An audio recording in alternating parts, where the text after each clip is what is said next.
What is going on, everybody? Welcome back to the channel. After Sound here, bringing you Splinterlands content every single day. We also stream right here on this channel every Tuesday, Thursday, and Sunday morning, so come by and say hello.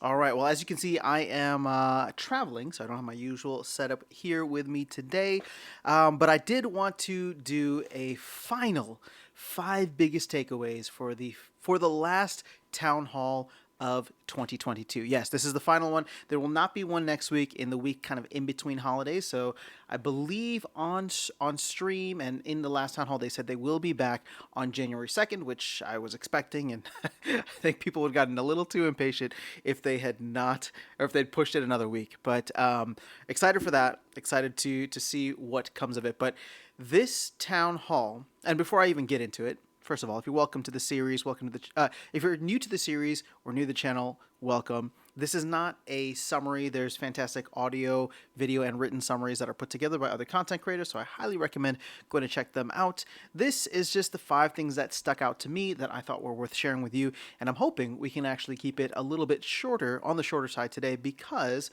this town hall, it didn't have as much in terms of like meat and delivery dates and stuff like that, but we'll get into it. Obviously, you can see my 5 notes here that we're going to talk about quick in a moment. But overall, it was a good town hall. Aggie actually got on right at the beginning and said that he had delusions of grandeur for how much they would be able to talk about at this town hall, which ultimately ended up falling through. So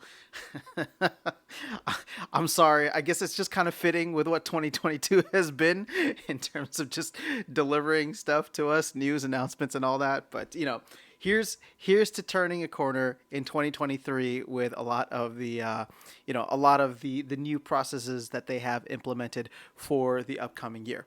So let's just go ahead and dive right into it. The first one is regular holiday deals. Now, they just finished their first ever, I think, holiday deal. And if you got in on it, this Winterfest promotion plus the bulk buy deal that YGG took part in, the CLP project took part in, Crypto Eater, I think, had a bulk buy as well. So this is something that 16-bit got on to talk about. There's about like an hour left when he was talking on the town hall. There's an hour left of the actual before the deadline. And so he did mention that they want to make this a regular thing every year, which is cool and expected. And it also, for someone like myself, and I know I've talked about it here on stream, it makes me, with everything else that's happened in the past, all the pre-sales, all of the people feeling burned by everything that's happened with terms of sales changing.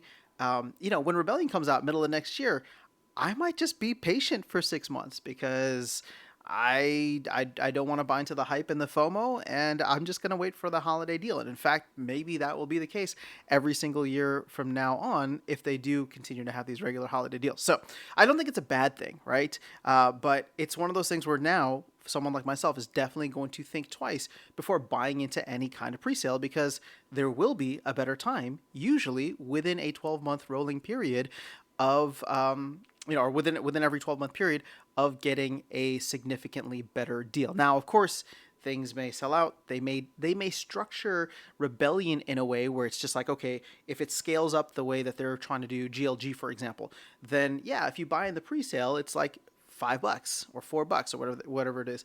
But then if you try to get in, at the different tranches of prices, maybe it jumps up to like $10, or I think $15 packs is what they have for GLG in the final tranche. But at that point, it's like you can buy them for $15, or the holiday deal will give it to you for half off, which is $7.50, still $3.50 more than you would have paid for in the presale. I would actually like to see that, although, as it is, as I'm saying this to you guys, where it's just like, I would love to buy in the holiday deal if it's going to be significantly cheaper. But I think if they're going to learn from their mistakes in the future, then scaling it up is going to have to be the way to do it, so that you don't get to a point where you offer a holiday deal just to try to eat through the current supply of packs, and are essentially offering packs for, I mean, pennies on the dollar compared to those who bought in the pre-sale, or even those who bought at the beginning of the general sale. So, I can understand we're at a point now, all the people who are buying are long-term holders. They want to support the project. All the people who have gotten burned have pretty much left the game, and I think there's a significant amount of people who left the game, and that's difficult to quantify, but we know it's a high number. So as they move into the future, in order to not lose more people, in order to not burn more people, set the terms of sale in a specific way where, sure, you can have it rising, but then you don't have to do these holiday deals that end up being essentially what the Rift Watchers for DEC was initially. So overall, that's all I got to say about it. Regular holiday deals. I'm not buying into Rebellion until next until next year. At this point in time, something may change. Something may change if they change the terms of sale. But as it stands right now, if they're going to do Rebellion just like they did Chaos Legion, yeah, I'll wait. I'll wait another 12 months or 6 months from whenever Rebellion comes out, and we'll be good to go. Okay. Number 2, this is exciting, but gladiator tournaments are apparently right around the corner. So Weirdbeard is delivering. I love it. This is going to be exciting for those who have been participating in their brawls, those who have been earning merits in their chests and leveling up their gladiator cards. I think this is going to be a very interesting opportunity for those who have some good gladiator cards, because now you're going to go in. The meta is slightly different. Actually, the meta is completely different because some of these cards are really OP, but ultimately, I'm just excited about a new tournament format that we'll be able to participate in. And, looking forward, I don't know if this is going to shake things up across all of the different leagues. I don't know if, like, for example, if let's say I want to play in like a silver gladiator league, even though my deck kind of ranges between gold and diamond, maybe because I don't have all of my gladiator cards leveled up, maybe I don't want to get into a silver level, right? Or I don't know. I've just been thinking about how people are going to approach this, because not everybody has a maxed gladiator deck yet. So, we'll see how the implementation gets rolled out, but it's just exciting. Tournaments have been meh for me recently. Sorry, Weirdbeard. I know it's not on you. It's just tournaments. I just haven't had the motivation. So maybe there's something there that I should be looking at. But ultimately, I'm excited about this expansion for gladiators and an expansion of utility for the gladiator cards. And you see with the videos that I've been posting, I'm trying to document my gladiator deck journey as I open packs from regularly from earning merits through brawls and through my chests. So gladiator tournaments around the corner. That is really cool. Okay, number 3, they had Living Soil, or someone named Mike on, who's been with the team I think for roughly 3 months is what he said. And he was on to talk about Agile and how he is the Scrum Master or the Agile Master. Well, I don't know what you call it. So let me put it this way. I am familiar with Agile, but I don't have any experience with it. And for those in the corporate world who are familiar, would love to hear your thoughts on this in the comments below, if you think it's good or bad. But everything that I've heard of it is good, right? It's very focused on delivering. It's very focused on collaborative, everybody coming together, being collaborative and working towards, whatever the goals are, and then getting deliverables, and then actually delivering on them. So here's the thing with, before I get into that, the way that they're chunking it out is in like these 2-week kind of time frames where they want to get together and focus on what are we going to deliver over the next 2 weeks. Okay, well, what do we need from each person? Awesome. Let's go out and do it. Is it possible to do in 2 weeks? Yes, it is. Boom, boom, boom. Everybody does their part and we are good to go. Right? So 2 weeks, I don't know if that means we're going to see a difference in the release schedule. I would hope that we will still get, weekly release schedules, even if it's just, or update schedules, maintenance windows. But, ultimately, I think it's good that they will be focusing on this. And the one thing that did make me very, very bullish is he pointed to the December 13th release date, where they got out Land, they got out Rooney, they got out new rule sets. They got out, I think the promo card. The promo card maybe came shortly after that, but he pointed, Living Soul pointed to that and said, "You've already gotten a taste of what Agile can do." And so, if that is we'll just call it like an example, right? If that's an example of like what the team can deliver and how quickly they can deliver, turn things around and get things out the door, that to me is really exciting because that 12/13 update, December 13th update was phenomenal. There was just so much packed within it. And sure, we're in a weird spot right now over the next week or two with the holidays and then coming back from the holidays and kind of, holiday hangover. But once we get back into the mix, which I'm hoping that we'll be able to do early January. Once we get back into the mix, I'm excited to see what this team can start delivering by mid-January onwards. And as I said, when I made a video a little while ago telling everybody that they should probably just chill out, lower their expectations until we get to mid-February. And so I still kind of maintain that, but the optimistic side of me says, well, if they hit the ground running starting January 2nd, who knows what we can see by the end of the month. Speaking of which, number 4, I believe it was Nate who mentioned this. Again, we can't hold the team to any timelines. We also can't trust any timelines that they give us. But this is the first time that we're hearing of when we can expect some of the new features. So new reward cards, which will be soulbound, is at this point in time, I believe, scheduled or slated for the end of January. So again, if I'm looking at where the team is focusing on, they're coming together, doing all these things.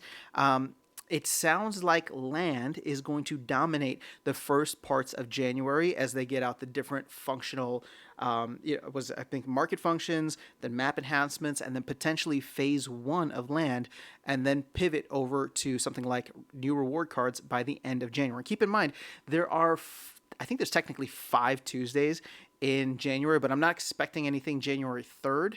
So, that would make for like 4 release or maintenance windows that we can have in January, which could be all of those, right? The 3 land ones and then new reward cards by the end of the month. And as we've seen with the print rates for these older cards, it's still going relatively slowly. They're not moving that fast. So I don't think there's as big of a rush. But just from a change in meta standpoint, a change in process standpoint from like, how are we going to approach this whole soulbound reward card issue? I'm excited for it. I want to see how it's implemented. And once it is implemented, I want to see how it changes the meta. And if it is this major awesome thing that people are expecting, or if it is this major awful thing that people are expecting, I want to see it come into fruition, and then we can kind of go from there. And then last thing, guild alliances. Now I believe Weirdbeard mentioned this again, and he said, don't quote him, don't hold anybody to anything. But guild alliances, he said, are in the works, or at least potentially going to come out sometime in Q1 is what he said. Now I put end of Q1 just to be a little bit more realistic and conservative, but man, it would be awesome if we can get some Guild Alliance stuff early on or even in the middle of Q1. I'm talking like mid-February. So when it comes to Guild Alliances, he said it's going to be anywhere between 1 to 10 guilds that can be involved in this. So again, it's exciting. I don't know what it's going to entail. He didn't give much detail besides that, but ultimately, these are the things that we can start looking forward to at the beginning of next year, or at least early next year. We got land coming, or land phase 1, new reward cards, hopefully guild alliances in Q1. I didn't put it on here or even as a bonus, but tower defense was asked about and GLG was asked about, and they were both punted hard by Aggie, saying that we will talk about it in January.